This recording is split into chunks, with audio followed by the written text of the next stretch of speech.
G'day everybody, Vanessa001 here. Now I've got a bit of a commentary on the AKU-12 here. Now I'm quite liking this gun. Put a suppressor on it, and I've got to say it's probably one of the better carbines. I wouldn't say it's the best, I'd say it's one of the better ones.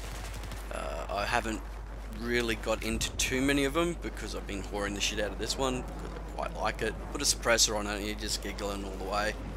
I like its low rate of recoil. Put the right attachment on. See, I'm not going to really get into like stats and that though, because I don't really go for that. I can tell you that it does this per second, or you know, bullet damage per round or whatever. But I like using guns because I want to use the gun. So I think that's how a lot of you think too. That yeah, if you know all the stats and that, well, why use anything else when this gun does better? So if you don't have that information yourself, you can just feel comfortable playing with any gun, just on a whim. Like, I feel like using this, so I'll use this. That's how I look at the game.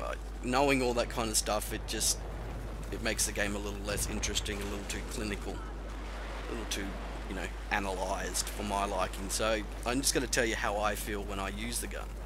I feel like a beast. No, it does. It does make me feel that way. It's quite a good gun. It's got a very low rate of recoil. You put a little downward force on your controller. Now, yes, speaking to the console guys, you know, you PC guys have got your whole mouse in, you know, just fire for days and never get any recoil kind of thing. For us on console, it's a little more difficult. You got to kind of, you know, just adjust it yourself and get used to putting a little bit of downward force on your control. Get that recoil right down. Now, I personally don't use AKOG sights. I don't use AKOG sights.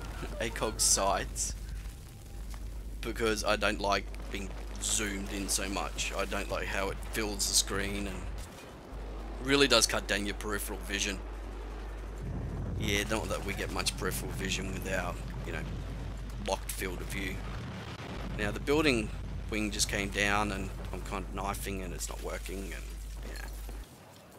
The other wing comes down later on during the game and nothing happened. No freeze frames or frame rate issues or anything, but that's another fucking story. Getting back to the gun, Rob. I like using the Cobra sights, the Coyotes. What is it, the HD33? I like those red dot sights, those kind of sights. The red dot sights a little less of a liking. I so wish I would. Oh, mate. Rule number 1: reload your rocket after you fired it, because well, not every day does a chopper fall out of the fucking sky in front of you like that. See, sights are very user preference also. I like Cobra sights. Battlefield 3, I'm so used to Cobra sights.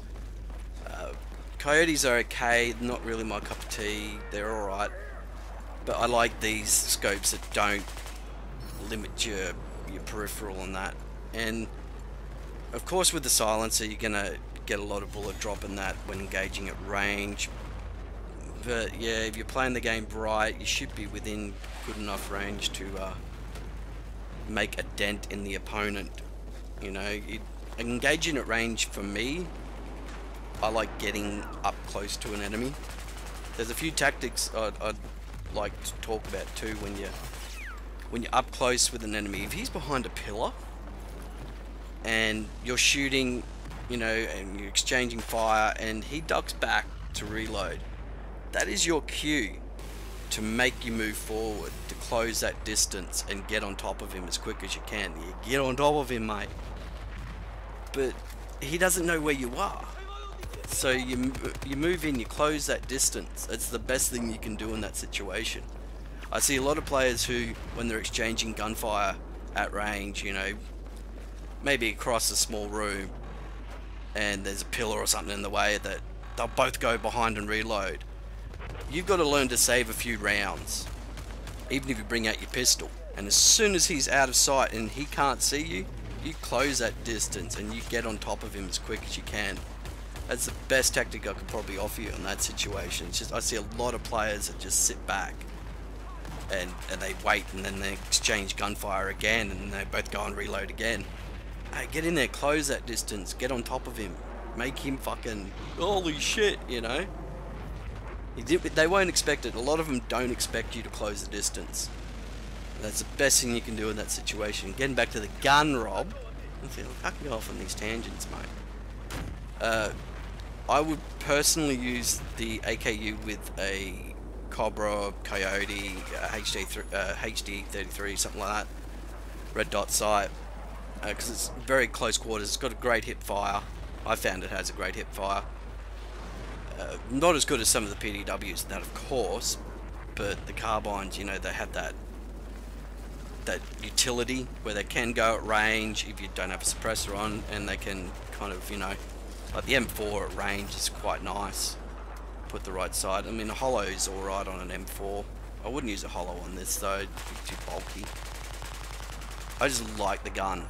I think it's kind of that perfect mix of close quarter, you know, brutality, and a bit of long range or medium range capability.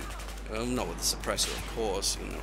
You can, but the bullet drop is pretty significant when you have a suppressor running. And there's nothing to it. Your suppressors are your personal preference. There's so many to choose from. It's just aesthetics, really, what it looks like on the end of the gun.